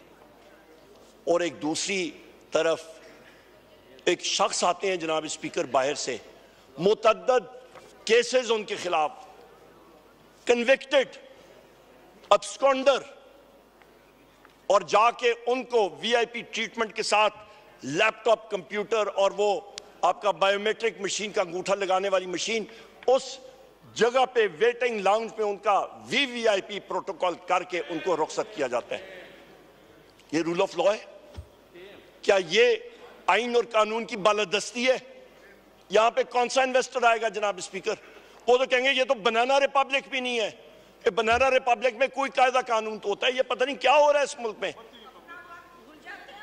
जनाब स्पीकर, यहां पे फिर आप आते हैं, वजीर आजम साहब वहां पे बैठे हैं और रेंजर्स और नैब जो है वो धावा बोलती है, और ये मेरे भाई बैरिस्टर गौहर साहब वहां पे वीडियो बना रहे हैं, नईम पंजोता साहब वहां पे बैठे हुए हैं, वो वीडियोस बना रहे हैं उस जगह से, और जो ये हमारी ये शख्सियात जो हैं ये जख्मी होती हैं। तो जनाब स्पीकर, मुझे ये बताएं कि सुप्रीम कोर्ट के सामने 2 दिन बाद, ये 9 मई को ये हुआ, वज़ीर आज़म इमरान खान साहब को इन केसेस में मुलव्वस किया जाता है। 2 दिन बाद सुप्रीम कोर्ट जो है उनको बुलाती है और उनको वहां से बरी करती है, उनको रिलीज करती है। वहां पे जो नुकसान हुआ उस प्री मेडिटेटेड प्लान का ये जो लंदन प्लान का हिस्सा था जिस पे वोट ऑफ नो कॉन्फिडेंस से शुरू होता है और आज तक वो आपका लंदन प्लान का हिस्सा, वो कहानी, वो दागदार कहानी जो है वो चल रही है, इसका जिम्मेदार कौन है जनाब स्पीकर, ये हम लोग पूछना चाह रहे हैं। और इसके ऊपर एक जुडिशियल इंक्वायरी जरूर होनी चाहिए कि दूध का दूध और पानी का पानी जरूर होना चाहिए जनाब स्पीकर। हमारी आने वाली नस्लें जो हैं इन चीजों से सबक हासिल करें कि हमारे मुल्क में आइन और कानून के साथ क्या खिलवाड़ किया गया। जनाब स्पीकर, मैं यहां पे यह भी कहता चलूं कि आपके जिस दिन ये 5 अगस्त 2023 की अभी मैं बात कर रहा हूं, वजीर आजम इमरान खान साहब को अरेस्ट किया जाता है जमान पाक से। यहां पे जज दिलावर साहब जो हैं वो ऑर्डर पास करते हैं तोशाखाना केस में। और जनाब स्पीकर, पता नहीं वो मेरा ख्याल है खलाई मखलूक के वीगो डाले वाली उड़न तश्तरी में वो पुलिस फोर्स 1 घंटे के अंदर अंदर वहां पे पहुंच जाती है। कैसे पहुंच जाती है उनको, बल्कि 5 मिनट के अंदर अंदर वहां पे वो पहुंच जाती है इस्लामाबाद पुलिस।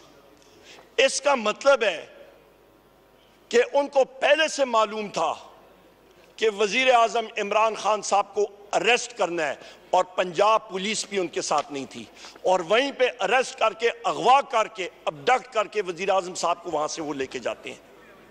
जनाब स्पीकर, ये मुल्क में क्या हो रहा है? ये कौन सी यहां पे चीज गैर कानूनी तौर पे ये सारा खिलवाड़ हम लोग कर रहे हैं? इसका मतलब है ये सारा का सारा सिलसिला जो है ये तो एक खेल बना हुआ है। यहां पे आते हैं जनाब स्पीकर, हम लोग एसेट्स के ऊपर आ जाते हैं, तोशाखाना के एसेट्स के ऊपर। बड़ी अच्छी बात है, जिस केस में घड़ी घड़ी की बात करते हैं, एक गिफ्ट जो कि वजीर आजम साहब को गिफ्ट हुई, उनकी अपनी मलकियत है, वो जिसको मर्जी है बेचे, आग लगाई।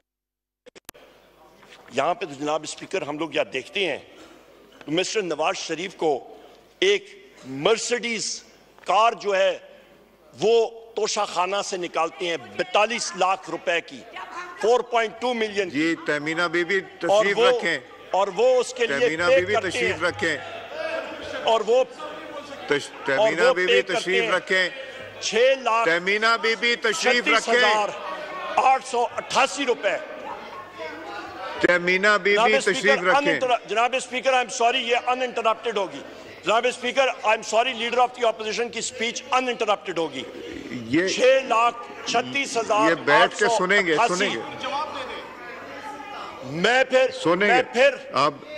मैं फिर बात करता हूं जनाब स्पीकर।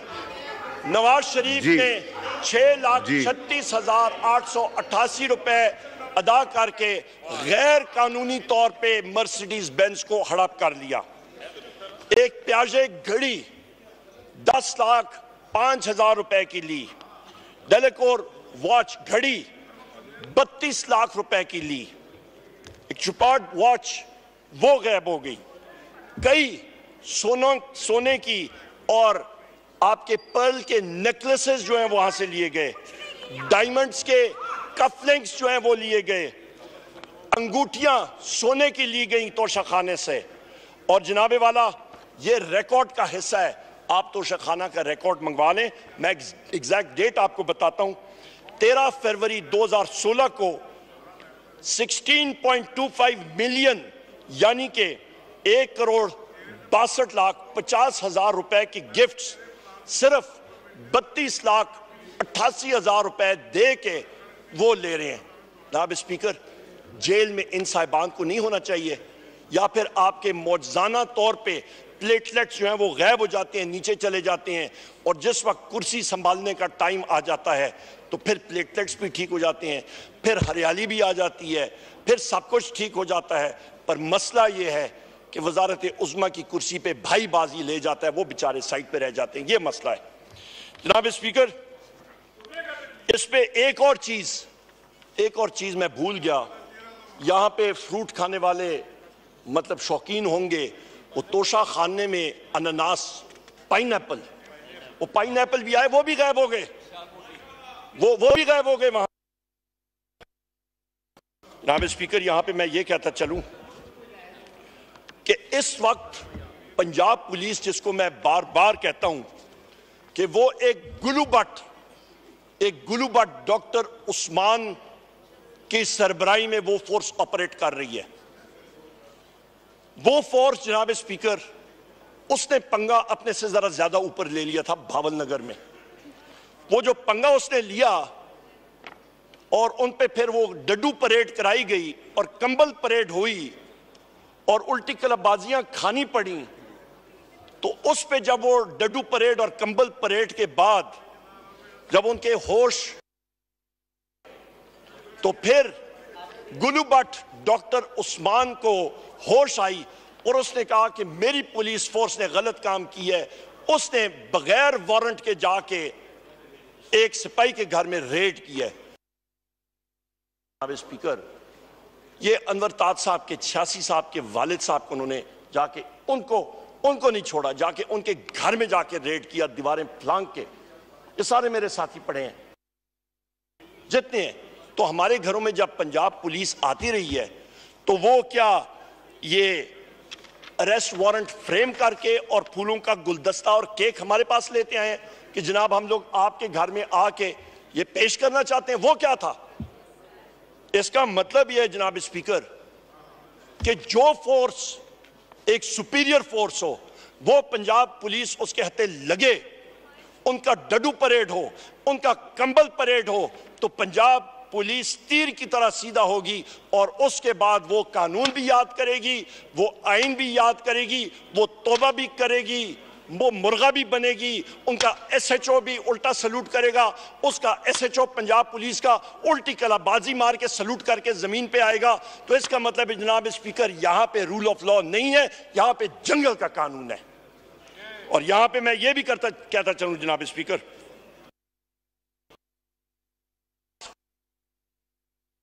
करते हैं जो कुछ हमारे साथ हुआ वो रोजाना हम लोग उसको सह रहे हैं। हम लोग डिमांड करते हैं कि भावल नगर इंसिडेंट का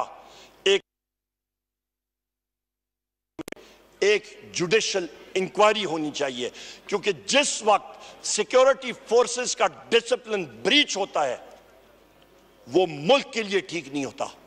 आज तो ये थाने में डड्डू परेड और उल्टी कलाबाजियों का सिलसिला था, कल ये और किसी तरफ चीज जा सकती है।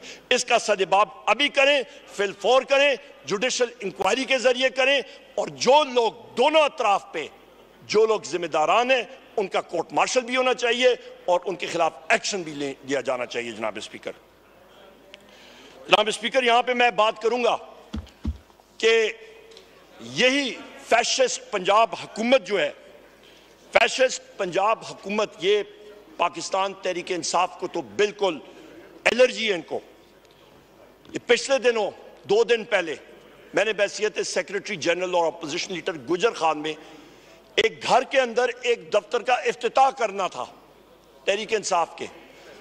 6 घंटे पहले पुलिस अंदर गई, उन्होंने सारी चीजें तोड़ी, 5-6 लोगों को अरेस्ट किया, उनको ले गए, फर्नीचर तोड़ के शाहजोर ट्रकों में लेके गायब कर दिया, खाने की देगें पड़ी थी लोगों के लिए वो गायब कर दी।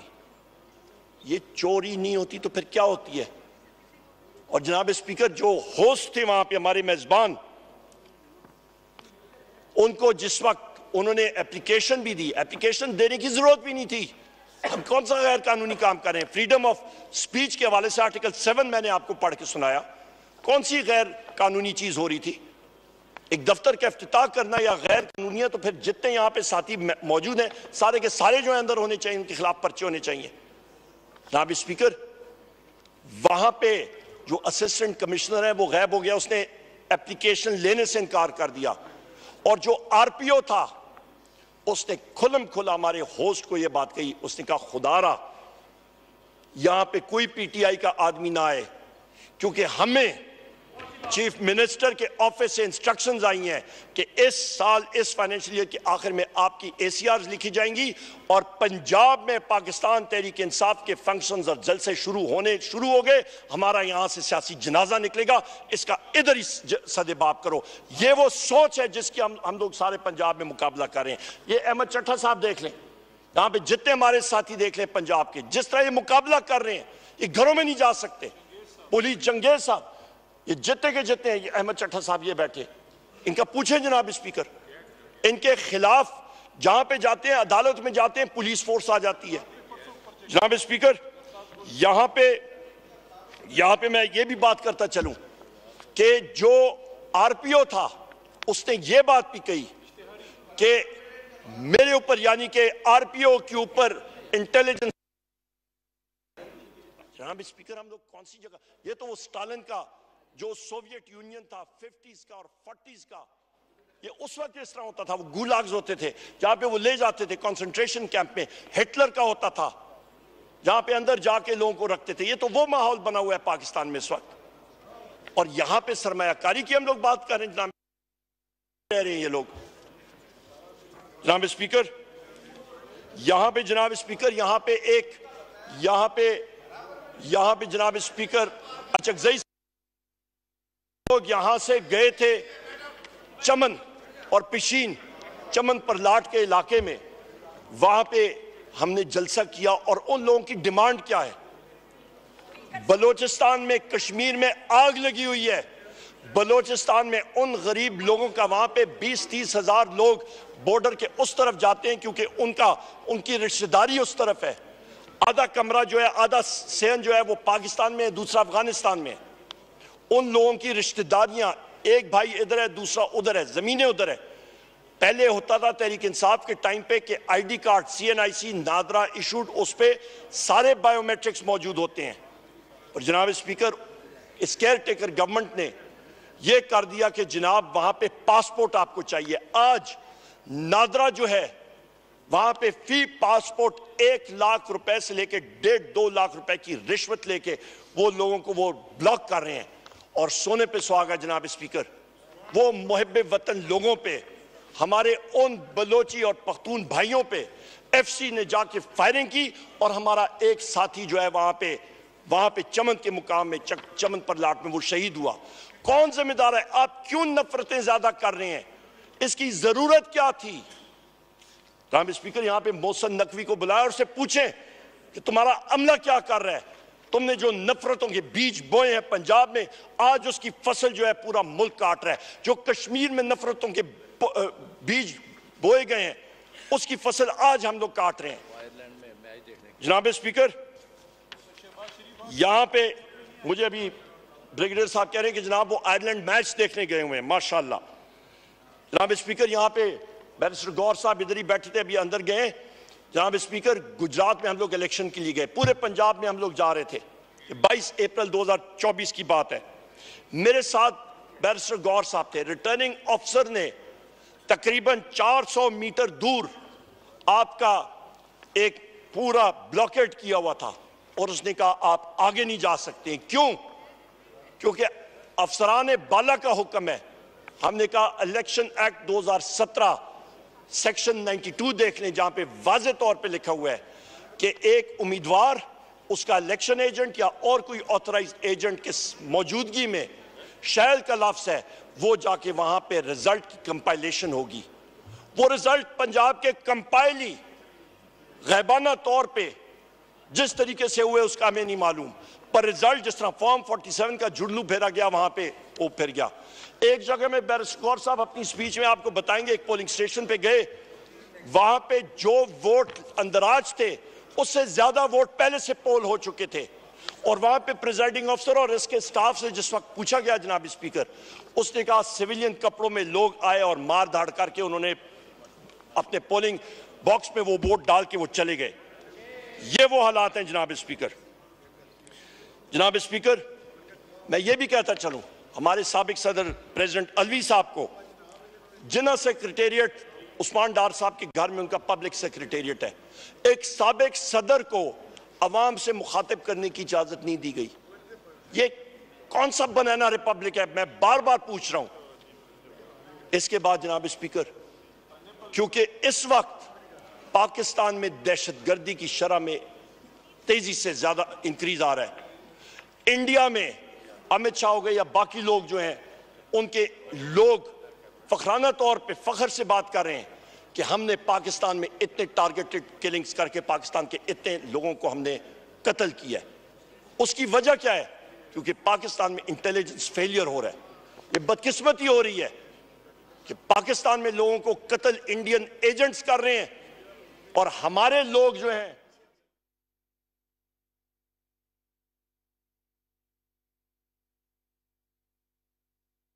जनाब स्पीकर, अभी मैं आता हूं मईशत पे। मईशत से पहले मैं यहां पे एक चीज कंडेम करना चाहूंगा जनाब स्पीकर, वो है आपके 9 मई 2024 लाहौर में वकला हजरात माल रोड पे डेमोन्स्ट्रेट कर रहे थे और पुलिस ने जिस तरह बेदर्दी से उन पे लाठीचार्ज किया, उनको तशद्दुद का निशाना बनाया, हम लोग उसको कंडेम करते हैं और हम लोग अपने सॉलिडारिटी में अपने वकला भाइयों के साथ खड़े हैं एज अ पार्टी।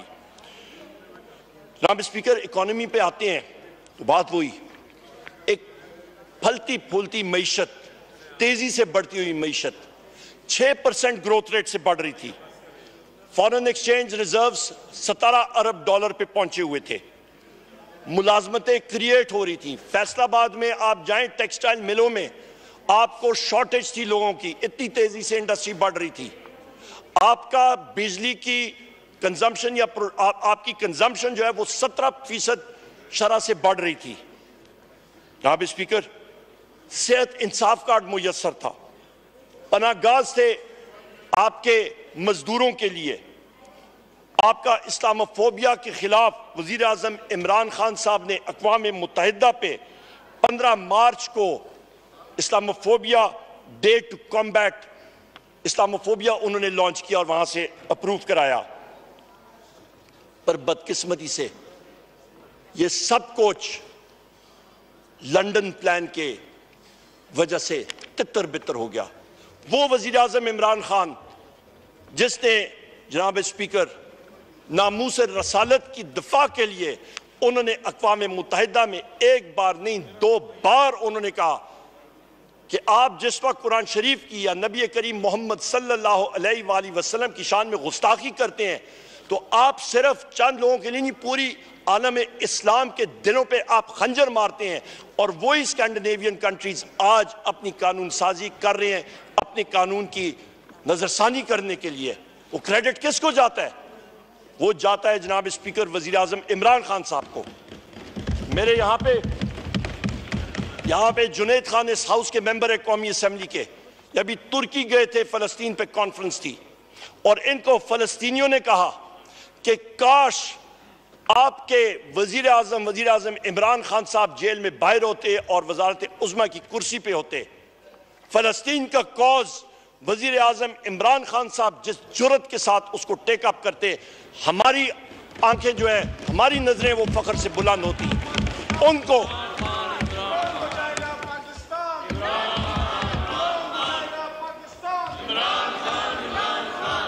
जनाब स्पीकर, फलस्तीनी कहते हैं कि हम लोग वजीर आजम इमरान खान साहब पे फख्र करते हैं, बाकी लोगों को छोड़ें। यहां पे जनाब स्पीकर मैं ये भी कहता चलूं, ये honour as a matter of record है, आप चेक कर लें। डॉक्टर मोहम्मद अहमद जुबैर साहब चीफ इकोनॉमिस्ट थे, इनको वोट ऑफ नो कॉन्फिडेंस के बाद इन पे 2022 में मुस्लिम लीग नून की और पीडीएम हुकूमत ने प्रेशराइज किया कि आप ग्रोथ फिगर्स को डाउनवर्ड्स रिवाइज करें। उस शख्स ने अपना इस्तीफा दे दिया 17 मई 2022 को, पर उसने कहा मैं ग्रोथ फिगर्स अंडर प्रेशर आके मैं नीचे नहीं करूंगा। और वो सही साबित हुआ क्योंकि वजीर आजम इमरान खान साहब की मईशत और हमारी फाइनेंस टीम ने और हमारी हुकूमत ने 6% ग्रोथ रेट पे और 17 अरब डॉलर के रिजर्व छोड़ के हम लोग गए थे। और उसके बाद जो साल आया, जब आप किसी अनाड़ी को ड्राइविंग सीट में डालते हैं, बिठाते हैं, तो उसने खाई में ही मारनी होती है गाड़ी। डार साहब आए वहां पे, डार डार साहब आए और उसने इसाक डार ने क्या किया, उसने मईशत को बेड़ा गर्क कर दिया। नेगेटिव ग्रोथ रेट 6% से नेगेटिव मंफी में जमीन के अंदर कर दिया उन्होंने 6 फुट मईशत का, और आज तक हम लोग रिकवर नहीं कर रहे हैं जनाब स्पीकर। जाके कारखानों के हाल देखें, इकोनॉमी का हाल देखें। आज जनाब स्पीकर यहां पे भी मैं आपको बताऊं कि आपकी एलसी पेमेंट्स बैंक जो हैं वो डिले कर रहे हैं। जो आपका करंट अकाउंट डेफिसिट है, बड़े खुश होते हैं कि जी हमने कम कर दिया, सरप्लस में कर दिया। कोई ऐसी बात नहीं है, टोटल फिक्शन। इन्होंने आपके एलसीज को, इंपोर्ट्स को रिस्ट्रिक्ट किया हुआ है, एक्सपोर्ट्स आपकी बढ़ नहीं रही हैं। क्या होगा मुल्क में? रिमिटेंसेस पे पाबंदी है, कतकन है। कहां पे आप जा रहे हैं? कौन सी दुनिया में रह रहे हैं? आपका जनाब स्पीकर फॉरेन डायरेक्ट इन्वेस्टमेंट आपकी हो ही नहीं रही। आपका प्राइवेट सेक्टर क्रेडिट जो मुकामी बैंक सनत को देते हैं कर्जा, 86% उसके हुजम में कमी आई है इस साल। किन की बदौलत? इनकी बदौलत, इस पीडीएम हुकूमत की बदौलत जनाब स्पीकर। यह जुल्म हो रहा है इस हुकूमत के साथ। और सोने पे इंटरेस्ट रेट्स, शरह सूद 22% पे क्यों है? अभी मॉनेटरी बोर्ड की मीटिंग हुई स्टेट बैंक में, उन्होंने क्यों रिवाइज नहीं किया है? बड़े खुश हैं कि जी इन्फ्लेशन नीचे आ रही है, शरह सूद नीचे क्यों नहीं आया? हमें भी थोड़ी बहुत फाइनेंस आती है जनाब स्पीकर। शरह सूद इसलिए नीचे नहीं आया क्योंकि आपका जनाब स्पीकर, मैं आपको ये पढ़ के दिखा देता हूं, ये मेरे पास अखबार मौजूद है। आपके पास जो रेट्स हैं आपके जनाब स्पीकर, जो आपने टारगेट किया था तकरीबन $17 अरब कि आप बाहर से लेके आएंगे, वो जनाब स्पीकर उसका तकरीबन $9.5 अरब इनफ्लोज आप मैनेज कर सके हैं। बाकी आप मैनेज ही नहीं कर सकते, आप 50% टारगेट पे हैं। उसका फर्क क्या पड़ेगा इकोनॉमी पे जनाब स्पीकर? उसका इंपैक्ट ये होगा कि आपको डोमेस्टिक बोरोइंग, बैंक बोरोइंग करनी पड़ेगी डोमेस्टिक मार्केट से। वो आप करेंगे, आपकी अफराद ज़र रॉकेट की तरह चढ़ेगी, और जब वो होगा अशिया खुर्दो नोश महंगी होंगी, आपका डॉलर आसमान से बातें करेगा, आपका करंट अकाउंट डेफिसिट कंट्रोल में नहीं आएगा, आपका बिजली का रेट आज से 2 साल पहले मैंने कैलकुलेशन करके दिया था, तहरीक इंसाफ की हुकूमत में 17 रुपए यूनिट बिजली का रेट, आज 85 रुपए यूनिट पहुंच गया है। ये जनाब स्पीकर 100 रुपए से ऊपर तक जाएगा इन आने वाले दिनों में। 18 रुपए तो सिर्फ आपका कराची इलेक्ट्रिक जो है उसने नेपरा में अपनी पटिशन दायर कर दी है। 18 रुपए 75 पैसे वो कहते हैं हमें इंक्रीज दें। कराची को यहाँ पे जो लोग मौजूद हैं ये अपनी खैर मनाएं, ये अपने घरों में नहीं जा सकेंगे। वहां पे जो लोड शेडिंग का अमल आएगा ये इनकी खैर मनाएं। जनाब स्पीकर ये हालात हैं आज पाकिस्तान की मईशत के। इसके अलावा जनाब स्पीकर मैं ये भी बात करता चलूं, जो सर्कुलर डेट है, गर्दशी कर्जा, आज 2300 अरब रुपए से ज्यादा हो गया है। हर महीने तकरीबन 45 से 50 अरब रुपए उस पर ऐड हो रहा है। हमारी गवर्नमेंट में हमने उसका बहाव, उसको हम लोग 8 अरब रुपए पर मंथ से भी नीचे ले आए थे और उसको मजीद नीचे लेके जा रहे थे।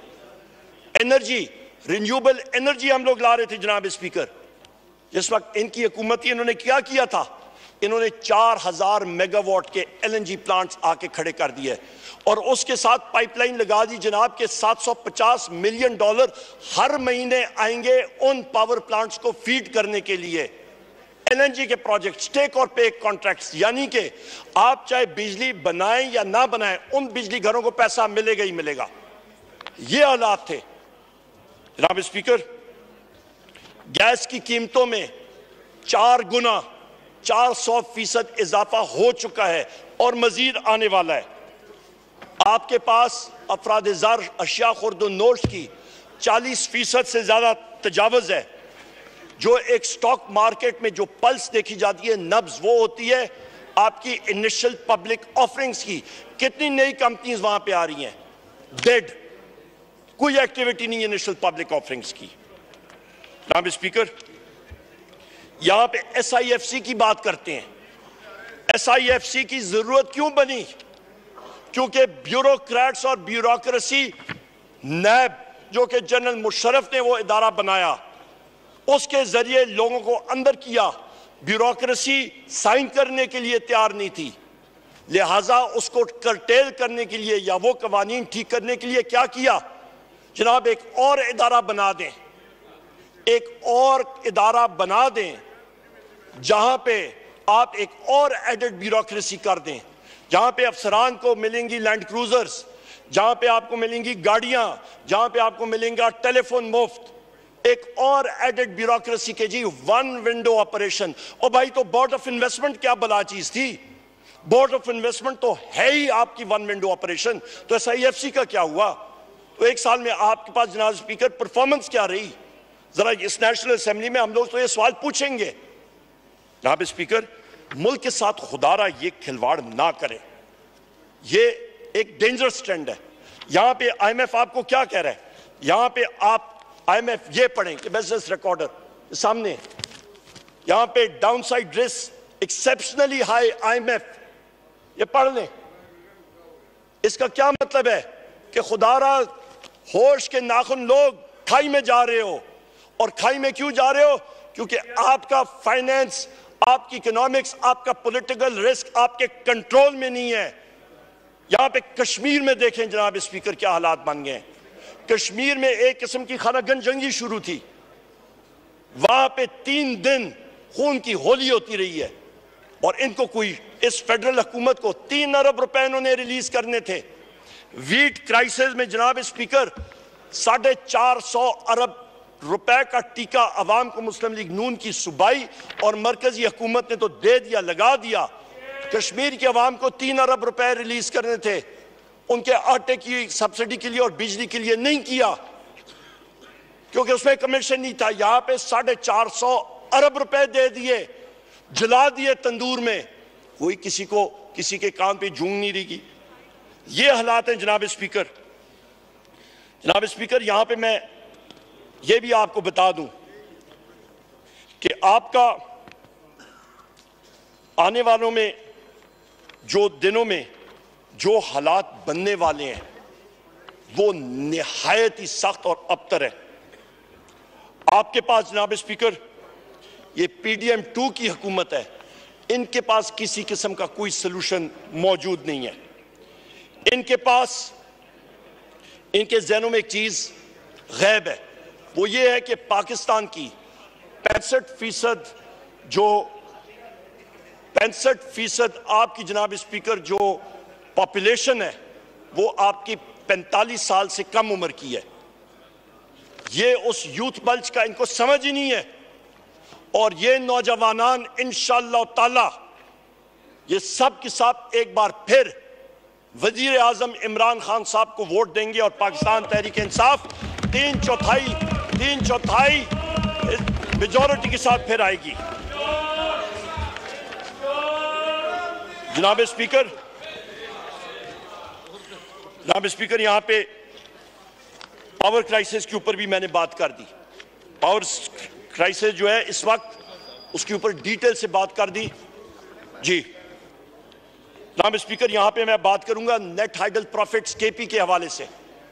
KP की हुकूमत को मरकजी हुकूमत ने नेट हाइडल प्रॉफिट्स फिल रिलीज करने चाहिए, वो KP हुकूमत का हक है, और हम लोग अपने चीफ मिनिस्टर अली अमीन खान गंडापुर के साथ शाना बशाना खड़े हैं, और वो हक लेना हमें आता है। यहां पे मलाकंड के फाटा और पाटा के टैक्सेस के हवाले से मैं बात करूंगा। जनाब स्पीकर, ये एक तासुर पाया जाता है कि फाटा और पाटा टैक्स नहीं देते हैं, बिल्कुल टैक्स देते हैं। साल का कस्टम्स ड्यूटी तकरीबन सालाना 55 अरब रुपए फाटा और पाटा वहां से कस्टम्स ड्यूटी देती हैं। वहां पे जो इलाका है वहां पे दहशतगर्दी रही है। इंडस्ट्री को इंकरेज करने के लिए, उनको सपोर्ट करने के लिए 10 साल की छूट दी गई थी 2018 से लेकर 2028 तक। किसमें? सेल्स टैक्स में और आपके इनकम टैक्स में।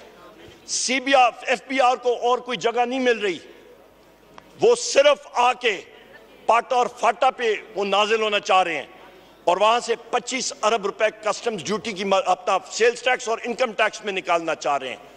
उनकी नैरो विजन है, क्या वो जो लोग दहशतगर्दी में रुल गए थे, उनके असासे खत्म हो गए थे, जान के नजराने दिए, उन पे आप फिर सीना जोरी करना चाह रहे हैं? जनाब स्पीकर, जनूबी पंजाब सेक्रेटेरिएट हमजा शरीफ ने उसको खत्म करने की कोशिश की, वहां पे एक बार फिर उसकी हुकूमत खत्म हो गई, चौधरी परवेज इलाही साहब आए और फिर उस पे वार किया गया है। जो जनूबी पंजाब का एडिशनल सेक्रेटरी था, उसकी पोजीशन को एक जुम्बश कलम से मरियम नवाज ने खत्म कर दिया और वहां पे जितने अफसरान हैं उनका किबला, उनको डायरेक्शंस दी गई हैं कि तख्त लाहौर की तरफ आप फिर रजू करें। जो इस साइड भी जनूबी पंजाब के लोग हैं जनाब स्पीकर, या यहां पे भी हैं जनाब स्पीकर, यहां पे लोग इनसे पूछेंगे कि कितने वियना 100 है, इनको पता लगेगा। ये हालात हैं जनूबी पंजाब के, इसको हम लोग कंडेम करते हैं जनाब स्पीकर।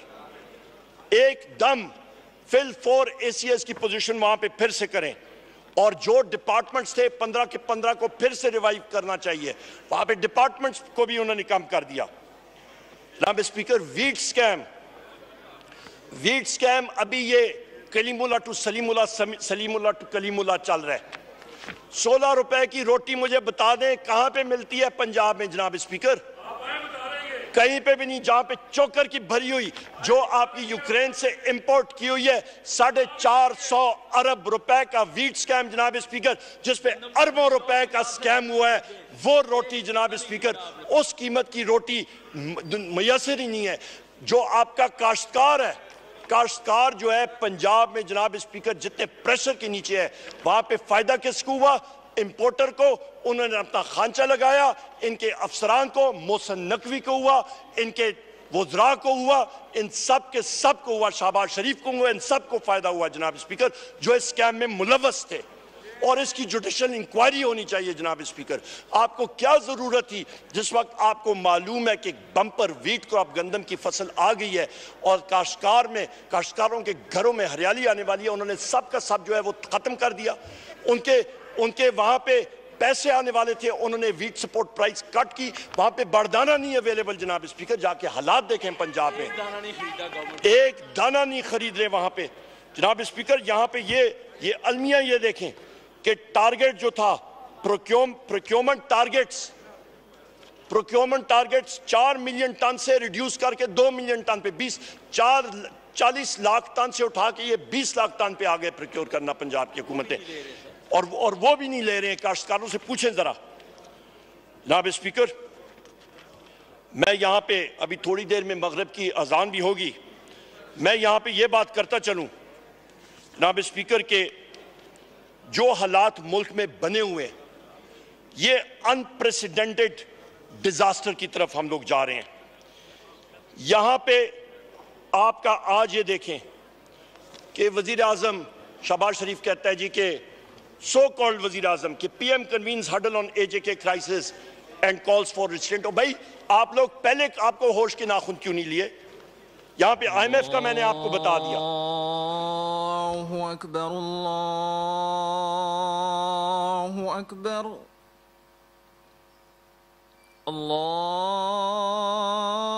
अल्लाहु अकबर, अल्लाहु अकबर। अशहदु अन ला इलाहा इल्लल्लाह,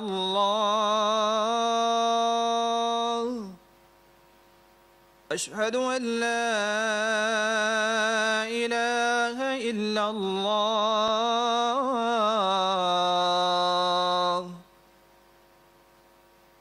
अशहदु अन्न मुहम्मदर रसूलुल्लाह, अशहदु अन्न मुहम्मदर रसूलुल्लाह,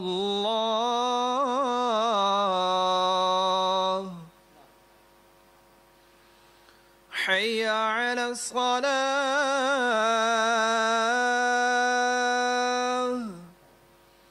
हय्य अलस सलाह,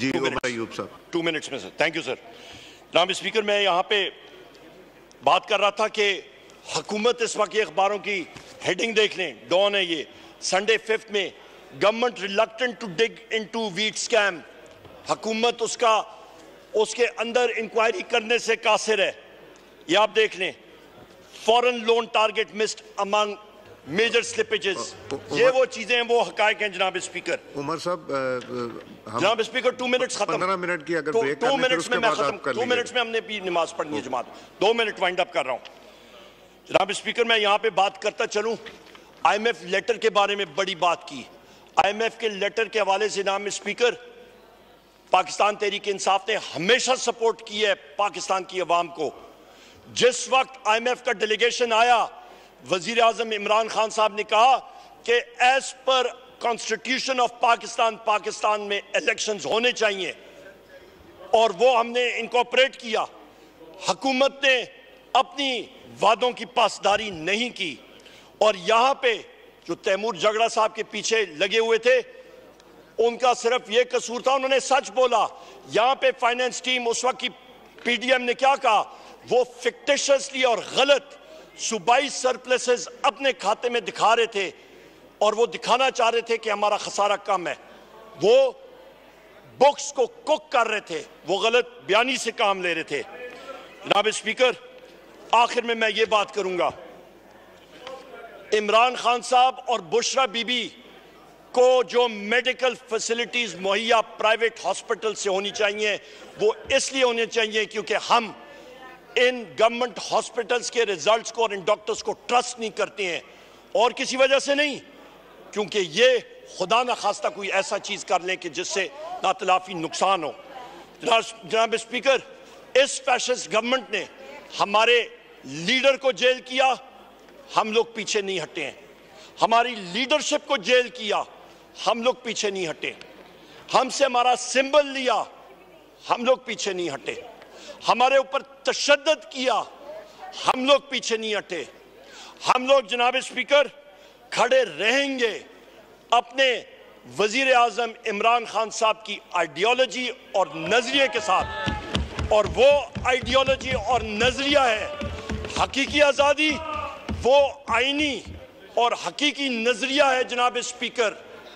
कॉन्स्टिट्यूशन ऑफ पाकिस्तान हमारी अलायंस बनी है, तहरीक तहफ़्फ़ुज़ आईन पाकिस्तान, अचकज़ई साहब उसकी चेयरमैन है, और हम लोग आखिरी दम तक पाकिस्तान की आईन और पाकिस्तान की बका के लिए अपनी जद्दोजहद जारी रखेंगे।